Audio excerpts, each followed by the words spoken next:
Boom, today we're going to be talking about this, the Olympus Af-1. We're going to be figuring out if this is the camera for you. It's a nice little point and shoot, which you may want to own, but it's got some drawbacks as well. We're going to be talking about those, we're going to be looking at some images, and we're just going to have a blast. So let's get into it. Hit the intro.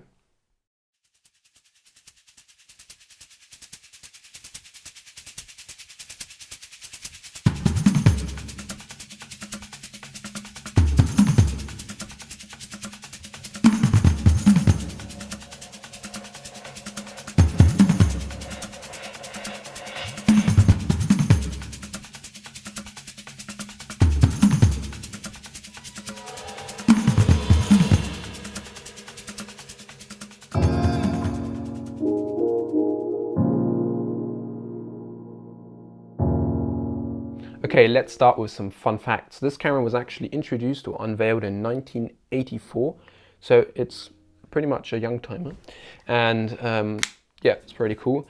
And the Japanese actually had a nickname for it called Pike, something like that. I probably made a really bad mess of pronouncing that, but it's actually called Wet Flash because this was the first fully automatic waterproof camera, which is obviously really cool, hence the name.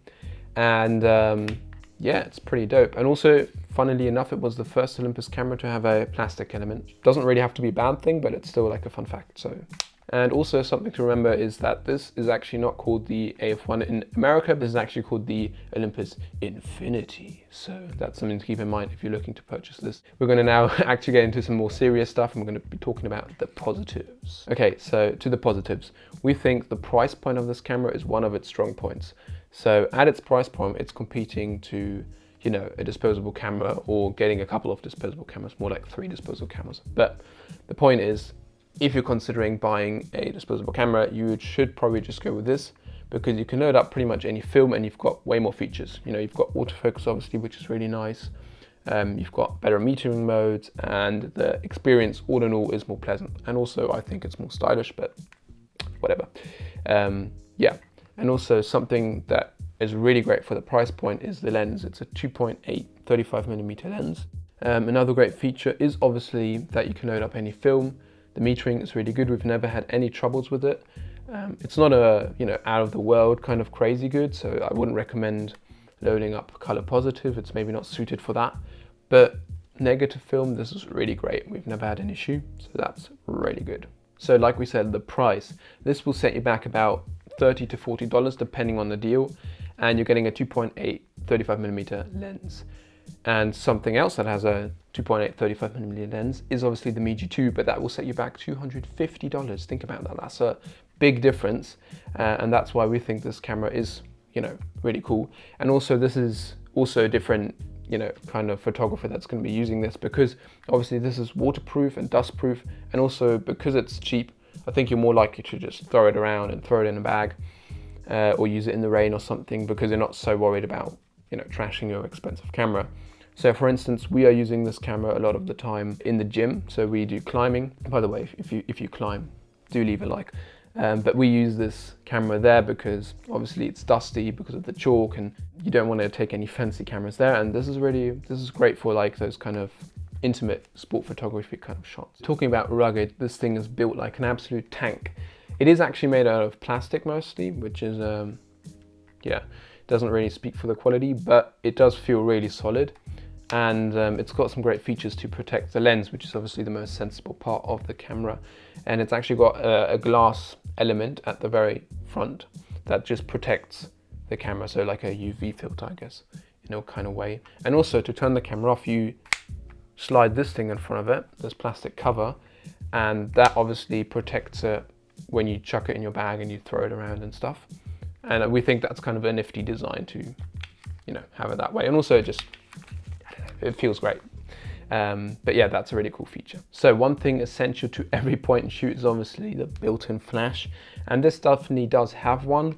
And the cool thing is it's also offset to the lens, so you're going to get those snazzy shadows at the background or on the walls when doing like portraits, which is obviously really hyped right now. It's in, so you can definitely achieve that with this flash, which is super cool. One thing that's kind of a downer with this camera, the Af-1 normal or Infinity, is that you have no option of actually deactivating the flash. So you're just going to have to live with that flash, and going to live with the camera choosing whether or not it wants to turn it off or not.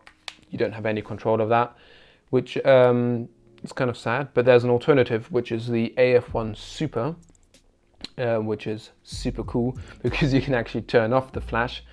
But we actually had one of those cameras. But you know those evil people that scam you? Yeah, that happened to us, and so now we have a broken AF1 Super. So that's the sad story of this video.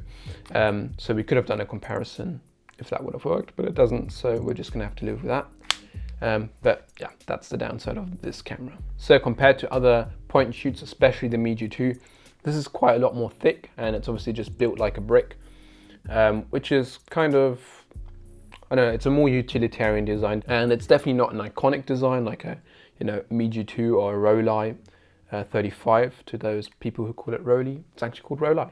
But yeah, like I said, this is actually kind of not an iconic design, but I definitely think it looks cool, and it kind of, you know, reflects the 80s a little bit, and you can definitely like wear it in public, and it does look pretty cool. It's kind of got this retro design, and yeah, it definitely looks pretty nifty. Like most point and shoots, this camera is just fully automatic, and like we said, you don't have the option of turning off the flash or anything like that.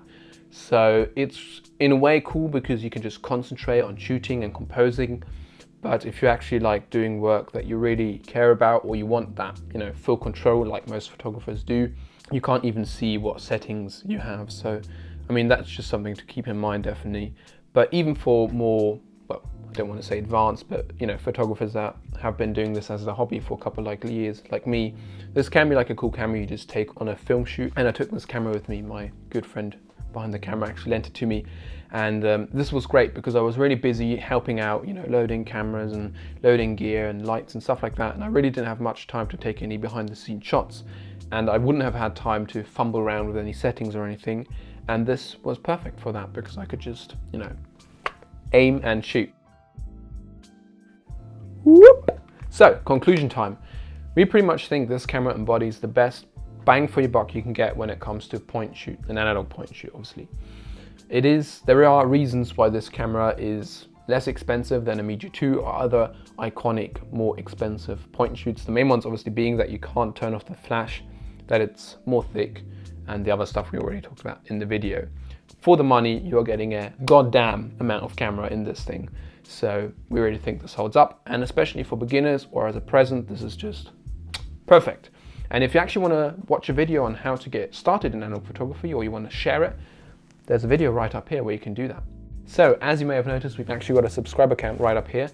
It's not a fancy LED one, it's a analog one, but we're at 61 right now, and we're looking to reach 100 sometime soon. So that's really exciting. And if you would be the friend, the analog friend that subscribed to our channel, I would love you. So maybe do that, leave a comment, leave a like if you liked the video. Yeah. This is Martin with Global Shutter Productions, over and out.